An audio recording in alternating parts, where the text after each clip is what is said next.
தயவு செய்து சைடுல நிழலுக்காக நிக்கிறவங்க எல்லாருமே சேர்ல உட்காருங்க. சரியா 35 நிமிடம் தான் எல்லாருமே சேர்ல உட்காரணும். இங்க யாரும் நிக்க கூடாது. இளைஞர்கள் சேர்ல போய் உட்காரணும். ஏன்னா பிஜேபியினுடைய இளைஞர்கள் கட்டுப்பாடானவங்க சேர்ல போய் உட்காரணும். அதுதான் முறை. இந்த சைடுல ஓரத்துல லெப்ட் சைடுல இருக்க எல்லாருமே போங்க, சேருக்கு போங்க. தயவு செய்து சேருக்கு போங்க. பின்னாடி சேர் இருக்கு, சேர்ல உட்காருங்க. யாரும் ஓரமா நிக்காதீங்க.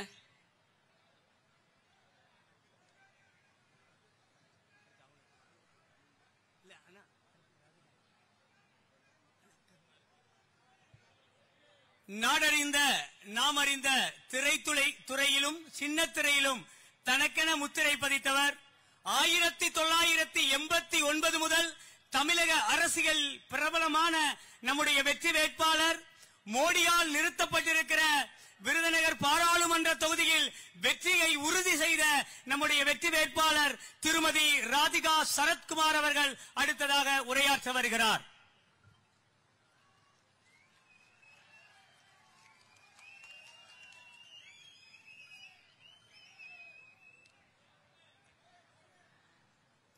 தேசிய தலைவர் ஜே.பி. நட்டா அவர்களே, பாரதிய ஜனதா கட்சியின் முன்னோடிகளே, தேசிய ஜனநாயக கூட்டணியின் தலைவர்களே, தேசிய ஜனநாயக கூட்டணியின் தலைவர்களின் முன்னோடிகளே, இங்க வந்திருக்கும் காரியகர்த்தாக்களே, சக்தி கேந்திரா சார்ந்த அனைவருக்கும், இங்க வந்திருக்கும் அனைவருக்கும், பத்திரிகை நண்பர்களுக்கும், காவல்துறையினருக்கும் மற்றும் அனைவருக்கும் முதல்ல என் வணக்கத்தை தெரிவித்துக் கொள்கின்றேன். இங்கே பாரதிய ஜனதா கட்சியின் பிரதிநிதியாக, வேட்பாளராக, உங்கள் பிரதிநிதியாக தாமரை சின்னத்தில் இங்கே போட்டியிடுகிறேன். நீங்கள் அனைவரும் என்னை ஆதரித்து உங்கள் பொன்னான வாக்குகளை தாமரை சின்னத்துக்கு வாக்களிக்க வேண்டும். முதல்ல என்னை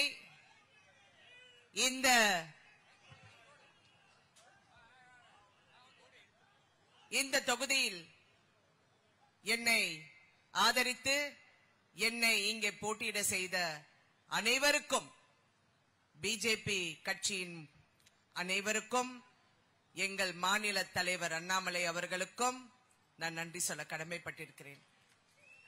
Sir, it is a great honor and pride for me to be part of this great process in nation building.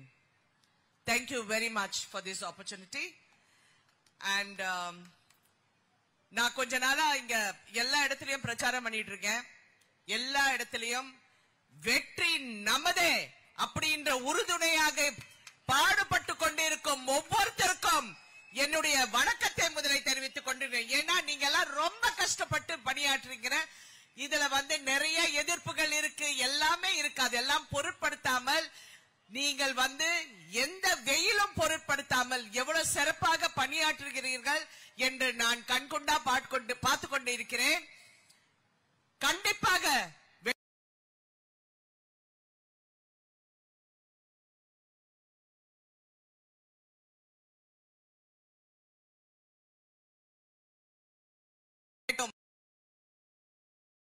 சேர்ந்து பணியாற்றுகிறார்களே,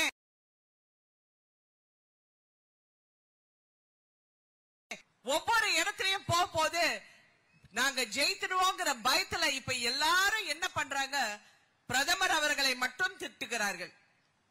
இந்த மூன்றாவது முறையாக கண்டிப்பாக பாரத பிரதமராக திரு நரேந்திர மோடிஜி அவர்கள் கண்டிப்பாக ஆட்சி அமைப்பார் என்று எல்லாருக்கும் தெரிந்த ஒரு உண்மை.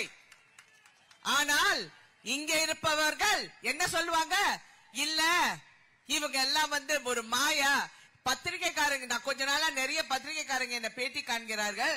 அவங்களும் ஏன் இந்த anti Modi wave, only one anti vote, that is for the Dravida Munnetra Kazhagam. Anti incumbency, completely எல்லாருமே வெறுக்கிறார்கள். பெண்கள் அழுகிறார்கள். ஒரு கையில சாராய பாட்டில்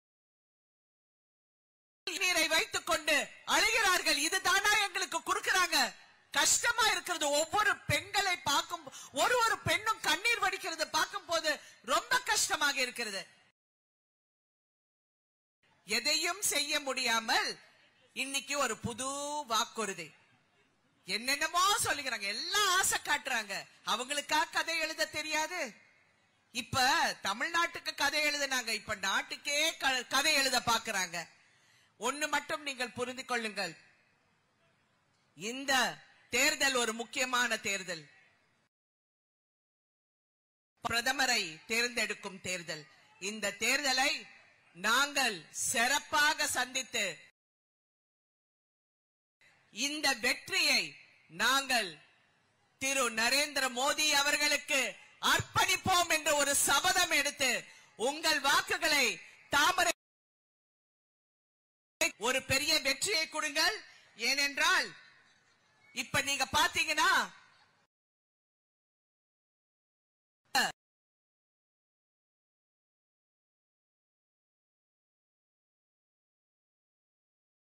சிக்கலை காக்குங்கள், அதுதான் முக்கியம். இந்தியாவை காக்க நீங்க வர வேண்டாம், முதல்ல தமிழ்நாட்டை காக்குங்க. இங்க இருந்தது பத்தாதா? முதல்ல அதே பண்ணுங்க. மாண்புமிகு முதலமைச்சர் அவர்களே, ஒரு பக்கம் அவர்தான் முதலமைச்சர் அப்படி என்று அவங்க கட்சிக்காரரே சொல்லுகிறாங்க. யாரு? எடப்பாடி அவர்கள். எந்த கணக்குல சொல்றாங்கன்னு எனக்கு தெரியல. இது காமெடியா சொன்னாங்களா இல்ல நிஜமாவே சொல்றாங்களாங்கிறது எனக்கு புரியவில்லை. அதாவது இந்த ஸ்கூல்ல வந்து தப்பு பண்ணா பசங்களை கூப்பிட்டு, டேய் நீ உங்காவது புடிடா, நீ உங்காவது புடிப்ப, ரெண்டு பேரும் வந்து மன்னிப்பு கேளுங்க அப்படின்னு நம்மள வந்து இந்த தோப்பு கண்ணை போட வைப்பாங்க. அந்த மாதிரி இவங்க ரெண்டு பேரும் ஒவ்வொருத்தர் காதை பிடிச்சு அவங்களே பண்ணிக்கிட்டு இருக்காங்க. அவங்களே அவங்கவுங்க காலை இழுத்துக்கிட்டு இருக்காங்க. இதுதான் நடக்கிற உண்மை. நாங்கள் வந்து தெளிவாக இருக்கிறோம். மக்களுக்கு என்ன செய்ய போகிறோம், மக்களுக்காக என்ன நடக்கும், என்ன செய்ய முடியும், இது மாதிரி எவ்வளவு திட்டங்கள் உங்களிடம் வந்து சேர இருக்கிறதுக்கு நான் ஒரு பிரதிநிதியாக இந்த விருதுநகரில் இருந்து உங்களுக்காக என்று உறுதியாக கூறி, உங்கள் சின்னம் தாமரை சின்னம் என்று கூறி, பாரத் மாதா கே. நன்றி, வணக்கம். அடுத்ததாக மீண்டும் மோடி 400 இடங்களுக்கு மேல் பெற்று இந்த நாட்டினுடைய பிரதமராக 3வது முறை ஆவதற்காக பாரதிய ஜனதா கட்சியை சிறப்பான முறையில் தலைமையேற்று நடத்திக் கொண்டிருக்கிற நம்முடைய தேசிய தலைவர் JP நட்டா அவர்கள் நம்முடைய சிறப்புரையாற்றவிருக்கிறார்கள். பாரத் மாதா கி. அதனை நம்முடைய பெருங்கோட்ட பொறுப்பாளர் கதலி நரசிங்க பெருமாள் அவர்கள் மொழிபெயர்ப்பு செய்வார்.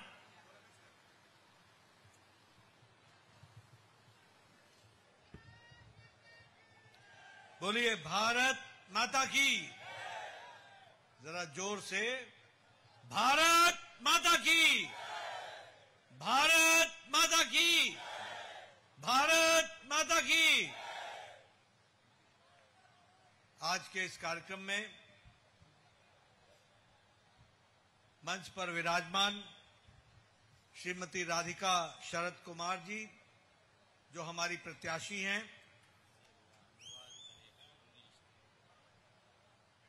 Shri Sharad Kumar ji, Shri H Raja ji, Shri Shashi Kumar the district president, Shri D Annadurai ji AMMK के representative, Shri Ayyappan ji from OPS, Shri Veeranand ji from TDK, Shri M Devendram ji from PMK, Shri P Gandhi ji from TMC, Shri Murugan ji IJK, and Shri Balaji from TMMK, all the distinguished members on the dais and the enthusiastic our people who have gathered here for this election campaign, ladies and gentlemen, and friends from the media, print media and electronic media. It is indeed a matter of great opportunity for me to be present here in this electionary program, and the enthusiasm which I am seeing जो उत्साह मैं देख रहा हूं, जो उमंग मैं देख रहा हूं, वह इस बात को साबित कर रहा है कि आपने प्रधानमंत्री मोदी जी के हाथ को मजबूत करने के लिए राधिका शरद कुमार जी को दिल्ली पार्लियामेंट में भेजने का निर्णय ले लिया है, ये बात स्पष्ट होती है।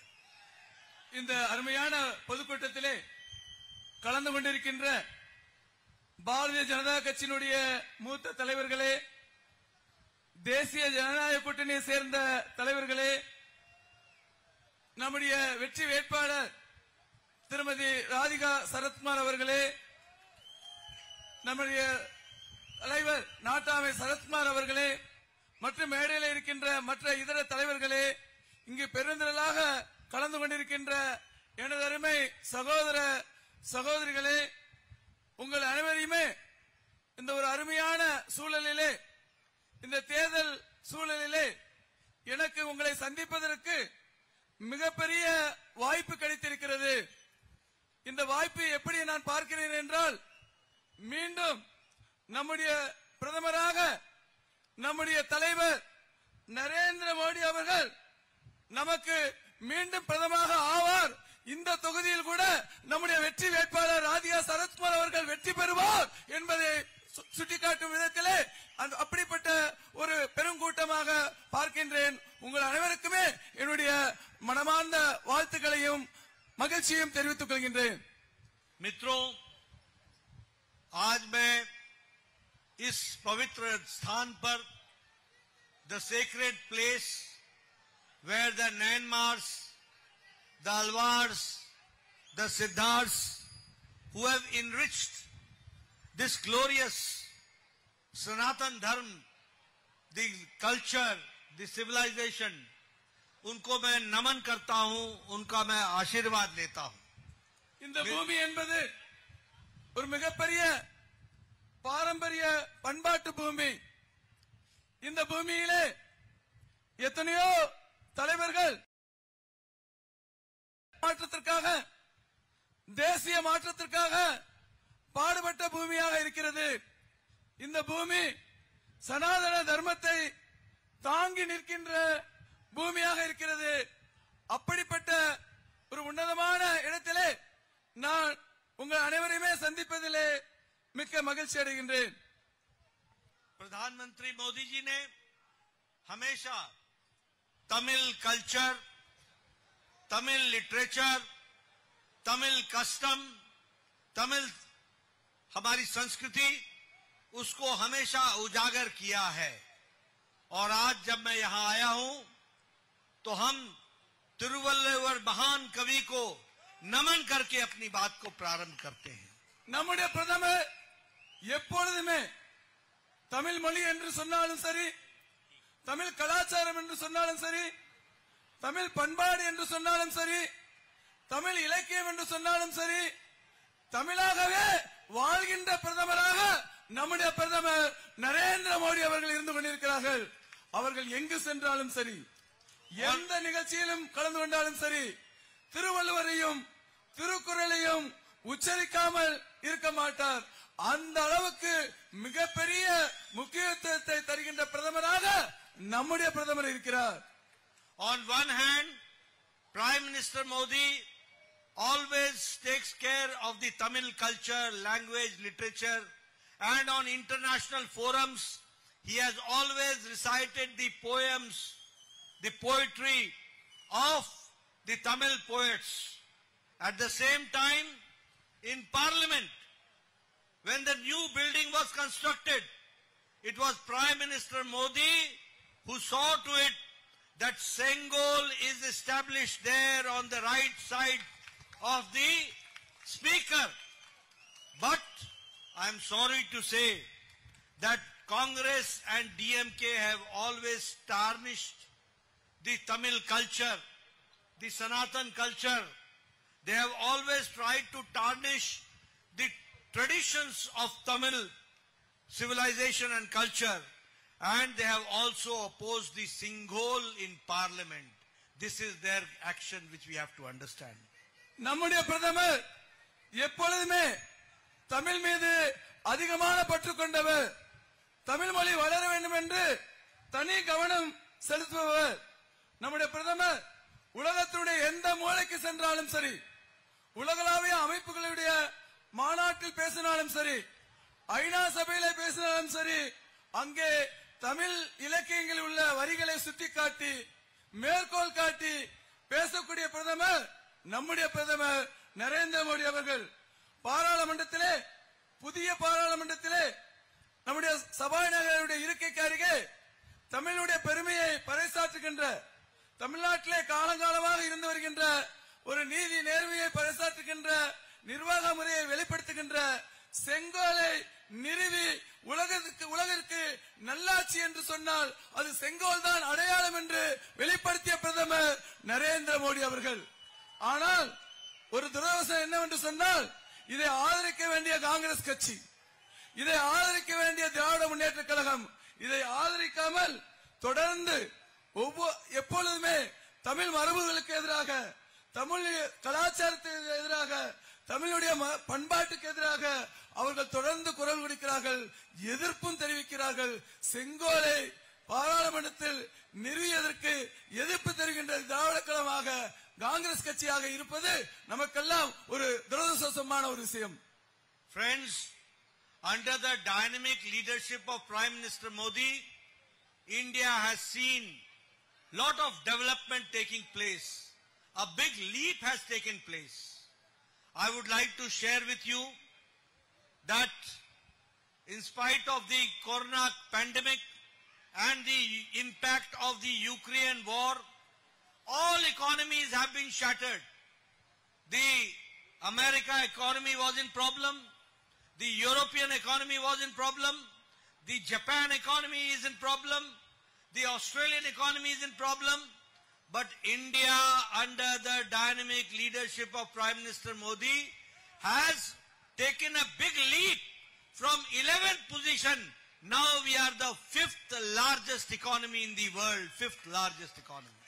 நம்முடைய ஆற்றல் மிகு பிரதமருடைய தலைமை பண்பினால் இன்னைக்கு நம்ம நாடு சர்வதேச அரங்கில் மிகப்பெரிய வளர்ச்சியை கண்டு வருகிறது. இன்றைக்கு பல நாடுகள் கொரோனா காலகட்டத்தில் கூட நம்முடைய நாட்டில் வளர்ச்சி தான் இருந்தது. ஆனா உலகத்தினுடைய பல நாடுகள்ல, குறிப்பாக அமெரிக்காவில் பொருளாதார சீர்குலைவு, ஜப்பான்ல பொருளாதார சரிவு, ஆஸ்திரேலியாவில் பொருளாதார சரிவு, இப்படி பல நாடுகள்ல இன்னைக்கு கொரோனா காலகட்டத்தில் பொருளாதாரம் மிகப்பெரிய அளவுல பாதிப்பை ஏற்படுத்தினது. ஆனா இந்தியாவில் மட்டும்தான் அந்த காலகட்டத்தில் கூட பொருளாதார வளர்ச்சி இருந்தது. எந்த அளவுக்கு என்று சொன்னால், பொருளாதார வளர்ச்சியில 11வது இடத்தில் இருந்த நம்முடைய பாரத நாடு இன்றைக்கு நம்முடைய பிரதமருடைய தலைமை பண்பினால, நிர்வாக திறமையினால உலகத்தினுடைய 5வது பொருளாதார சக்தி மிகுந்த நாடாக மாறி இருக்கு. Now, when you will elect Madam Radhika ji, and you will see to it that the Prime Minister Modi ji becomes 3rd time the Prime Minister in 2027, India will become the 3rd largest economy in the world. 3rd largest economy.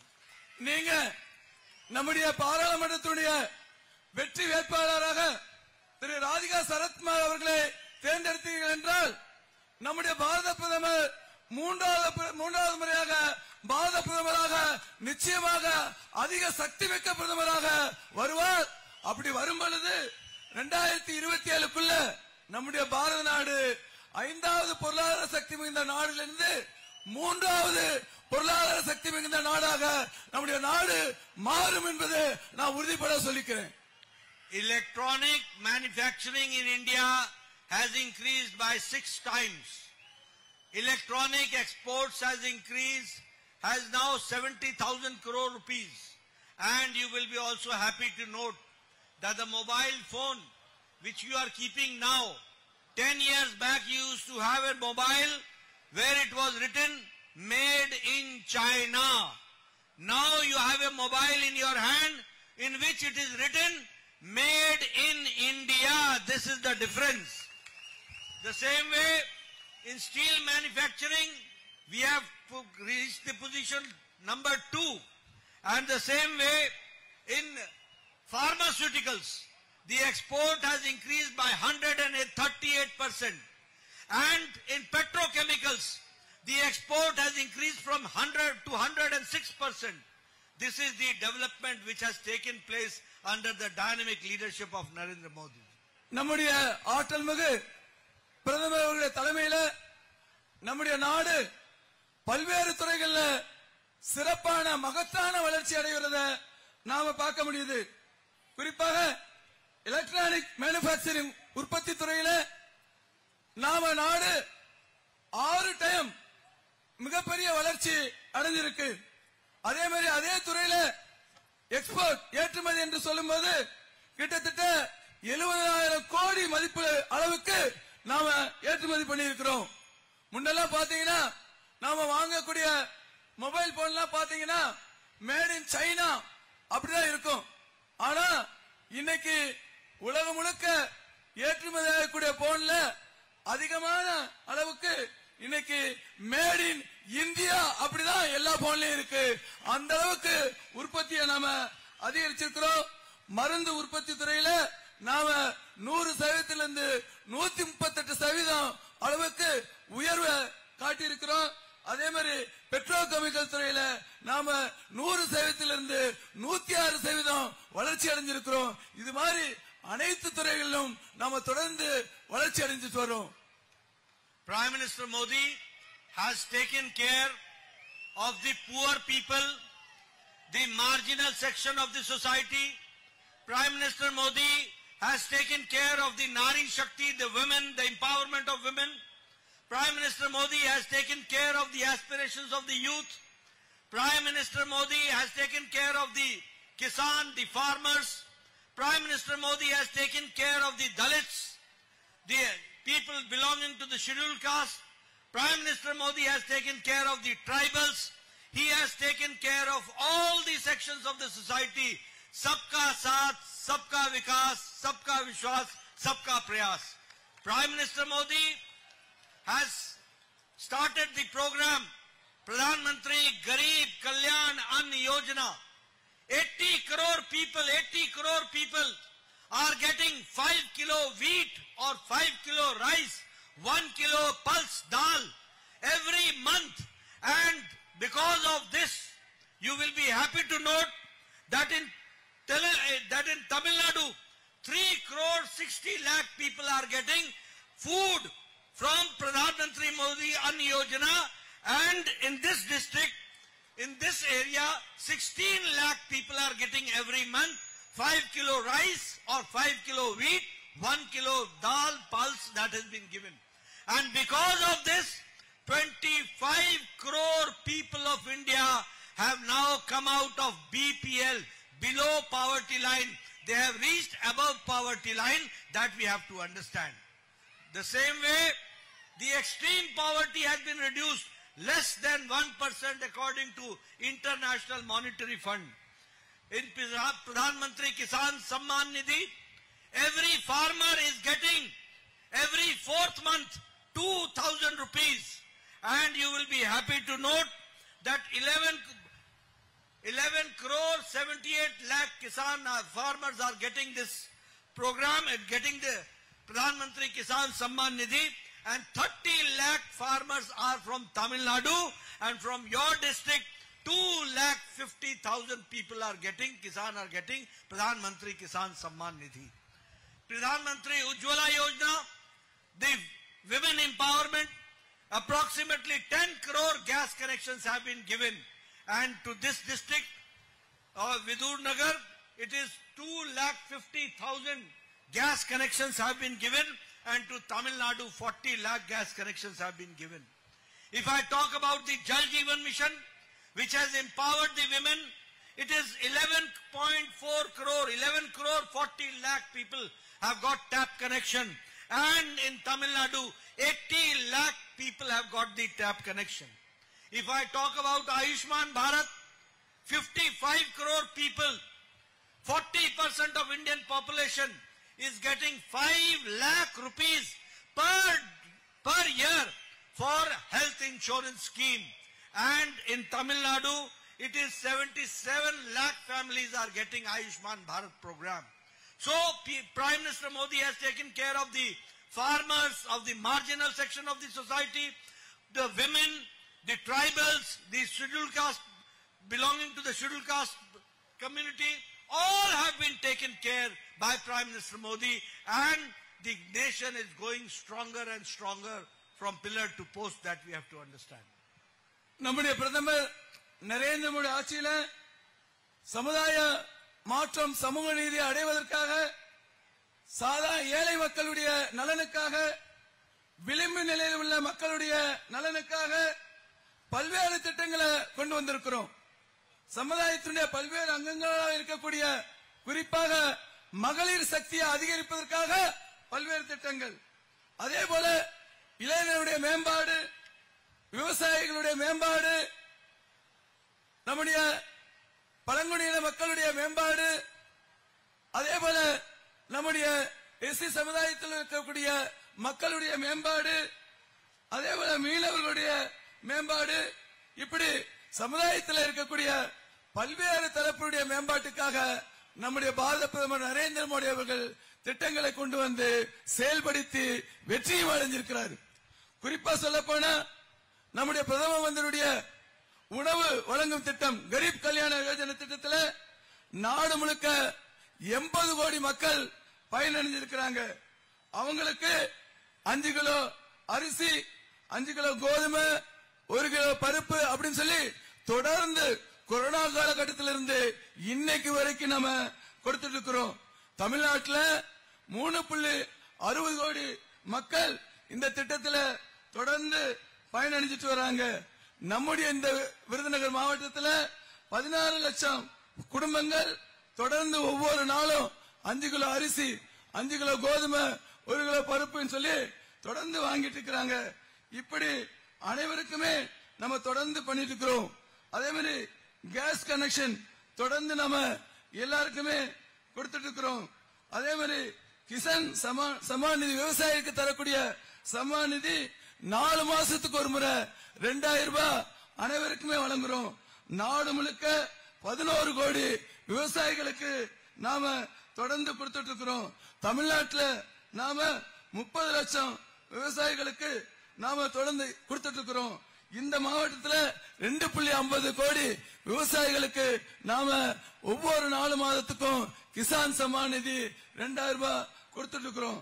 அதே மாதிரி உஜ்வாலா திட்டம், இலவச gas connection தரக்கூடிய திட்டம், அதுவரை நமக்கு நாடு முழுக்க 10 கோடி பேருக்கு கேஸ் கனெக்ஷன் கொடுத்திருக்கிறோம். இந்த விருதுநகர் மாவட்டத்தில் 2.5 கோடி கேஸ் கனெக்ஷன் கொடுத்திருக்கிறோம். இப்படி ஒட்டுமொத்தமாக தமிழ்நாட்டில் 40 லட்சம் பேருக்கு மேல இலவச கேஸ் கனெக்ஷன் கொடுத்திருக்கிறோம். அதே மாதிரி ஒவ்வொரு வீடுகளுக்கும் குடிநீர் தருகின்ற திட்டம் இன்னைக்கு நாடு முழுக்க 11.4 கோடி வீடுகளுக்கு நாம கனெக்ஷன் கொடுத்திருக்கிறோம். தமிழ்நாட்டில் 80 லட்சம் குடும்பங்களுக்கு நாம கனெக்ஷன் கொடுத்திருக்கிறோம். ஆயுஷ்மான் பாரத் என்று சொன்னால் 5 லட்சம் ரூபாய் மருத்துவ காப்பீடு இன்னைக்கு நம்ம நாட்டில் 55 கோடி மக்களுக்கு நாம அந்த திட்டத்தை கொடுத்திருக்கிறோம்.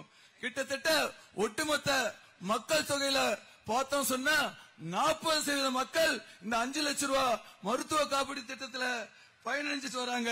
தமிழ்நாட்டில் மட்டுமே 77 லட்சம் பேர் இந்த 5 லட்சம் ரூபாய் மருத்துவ காப்பீடு திட்டத்தில் பயனடைஞ்சிட்டு வராங்க. இப்படி மகளிர், இளைஞர்கள், பட்டியலின சமுதாய மக்கள், விவசாயிகள், அப்படி அனைத்து தரப்பு மக்களும் பயனடையும் வகையில, ஏழ்மையை குறைக்கும் வகையில, விளிம்பு நிலையில் உள்ள மக்களுடைய வாழ்வாதாரம் பெருகிற வகையில நாம தொடர்ந்து திட்டங்களை தீட்டிட்டு வரோம். இதனால என்ன இருக்கு சொன்னா, சர்வதேச அளவுல நாம 1% மேலாக ஏழ்மையை குறைச்ச ஒரு அரசாக, பிரதமராக நம்முடைய பிரதமர் இருக்கிறார். There is a special liking for Tamil Nadu for Prime Minister Modi, and this I am saying because as far as the tax devolution is concerned, Prime Minister Modi has increased the tax devolution in Tamil Nadu 3 times more. The same way, grants in aid, it has been increased 4 times more. The railway budget has been increased 7 times more. That is the special treatment Tamil Nadu is getting. He has also seen to it that the National Defence Industrial Corridor should be there in Chennai, in Coimbatore, in Salem, in Hosur, in Tiruchirappalli. And 11 cities have been taken under Smart Cities program. And for rural development, 10,000 crore rupees are being spent. For rural roads, the budget has been increased 3 times. So Pradhan Mantri Narendra Modi ji, he has also established the Chennai-Bangalore Industrial Corridor. So all types of development is taking place in Tamil Nadu because Prime Minister believes that there is a special attention which has been given by the Modi government and Prime Minister Modi that we have to understand. நாடு முழுவதும் சிறப்பான ஆட்சியை நம்முடைய பிரதமர் வழங்கினாலும் கூட தமிழ்நாடுன்னு வரப்ப நம்முடைய பிரதமர் எப்பொழுதுமே எந்த திட்டமா இருந்தாலும் சிறப்பு கவனத்தை கொடுத்து அந்த திட்டத்துக்கு முன்னுரிமை கொடுத்து அதிகமான நிதியை கொடுத்து கவனம் செலுத்துகின்ற பிரதமராக நம்முடைய பிரதமர் இருக்கிறாங்க. நமக்கு இன்னைக்கு பாத்தீங்கன்னா 11 ஸ்மார்ட் சிட்டி நமக்கு வழங்கி இருக்கிறாங்க. ரயில்வே பாத்தீங்கன்னா 7 டைம்ஸ் வளர்ச்சி தரக்கூடிய அளவுக்கு ரயில்வேல பல திட்டங்களை தொடர்ந்து கொடுத்திருக்கிறாங்க. நம்ம மாநிலத்தினுடைய பல்வேறு பகுதியில சேலம் உட்பட பல்வேறு பகுதியில இண்டஸ்ட்ரியல் தொழிற்சாலை நகரங்களை கொண்டு வந்திருக்கிறாங்க. அதே மாதிரி இன்னைக்கு தமிழ்நாட்டில் 11 ஸ்மார்ட் சிட்டிய நமக்கு கொண்டு வந்திருக்காங்க. அதே மாதிரி Chennai to Bangalore industrial corridor தொழில் நகரங்களை இணைக்கக்கூடிய அளவுக்கு பல்வேறு திட்டங்களை கொண்டு வந்திருக்காங்க. அதே மாதிரி கிராமப்புற சாலைகள் தமிழ்நாட்டில் பாத்தீங்கன்னா 10 கோடி அளவிற்கு 10 கோடி கிலோமீட்டர் கவர் பண்ற அளவுக்கு தமிழகத்தில் பல்வேறு பகுதியில ஊரக சாலைகளை கொண்டு வந்திருக்காங்க. கிராம சாலை ஏற்கனவே இருந்த வரைக்கும் 3 டைம்ஸ் 3 முறை அதிகரிக்கின்ற வகையில புது சாலைகள் கிராம சாலைகளை கொண்டு வந்திருக்காங்க. இந்த மாதிரி தமிழ்நாடு என்று சொன்னால் பல்வேறு திட்டங்கள்ல நம்முடைய பிரதமர் சிறப்பு கவனம் கொடுத்து மேலும் மேலும் புதிய திட்டங்களை கொண்டு வந்து அதிகமான நிதியும் ஒதுக்கீடு செய்யறாங்க. Friends, he has also, Prime Minister Modi has taken care of the health structure where the budget has been doubled and also 11 medical colleges has been opened in Tamil Nadu that we have to understand. But lot of development has taken place under the leadership of Prime Minister Modi in Tamil Nadu. But at the same time, I would like to share the opposition parties, the Congress party, the DMK party, both are the two sides of the same coin. Both are family parties. Both are corrupt parties. When I talk about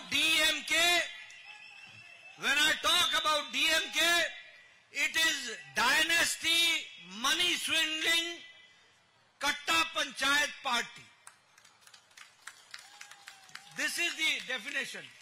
If I talk about Congress party, coal scam, Augusta Westland scam, 2G scam, 3G scam, Jijaji scam, all types of scam. Then the scam of Augusta Westland, I said, a submarine scam. They have done scams and Gotala in every aspect. If I talk about other political parties, the Indi Alliance, INDI Alliance, this alliance is nothing but an alliance of family parties and corrupt parties that we have to understand.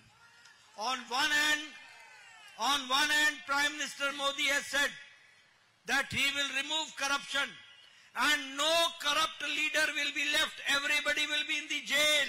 That has been said by Prime Minister Modi. And on the India Alliance, this is a conglomeration. This is a group of parties who are corrupt and they want to save the corrupt people, corrupt leaders. That is why they are working. I would like to suggest you understand, every leader has got some corruption which we have to understand. Rahul Gandhi is on bail. Sonia Gandhi is on bail. Your Chidambaram is on bail. Your Kartik Chidambaram is on bail. Your Sanjay Singh is on bail. Every leader is on bail. And Arvind Kejriwal is in jail. Manish Sisodia is in jail. Satyendra Jain is in jail. K. Kavita is in jail. Half of their leaders are on bail and half of their leaders are in jail. This is the situation.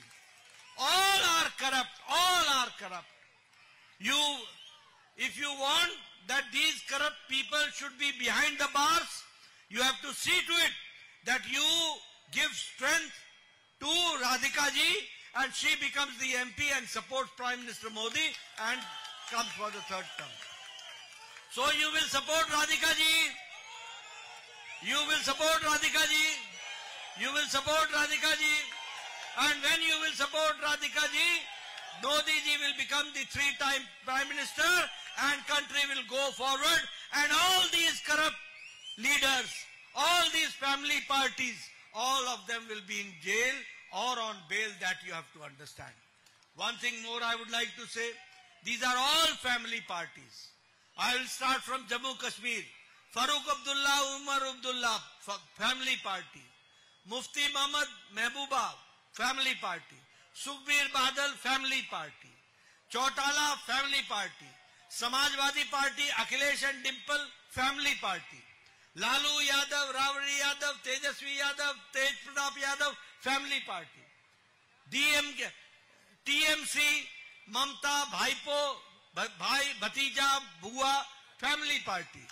KCR, KTR, Kavita, their son, all of them family party. Here, Karunanidhi, Stalin, Udayanidhi, family party. Uddhav Thackeray, Aditya Thackeray, family party. Sharad Pawar, Supriya Sule, family party. They are all family party. Rahul Gandhi, Sonia Gandhi, Priyanka Gandhi, family party. It is only Bharatiya Janata Party where from a humble background one becomes the Prime Minister of the country, Narendra Modi. This takes place. So please support Radhika ji. She is a very dynamic leader. This area develops. In all respects, this area develops. So will you support Radhika ji? Will you support Radhika ji? Thank you very much. Dhanyavadam. Vannakam. நம்முடைய பிரதமர் இப்படி பல்வேறு துறைகள்ல கூட அவங்க சுகாதாரத்துறையில தமிழ்நாட்டுக்கு 11 மருத்துவக் கல்லூரியை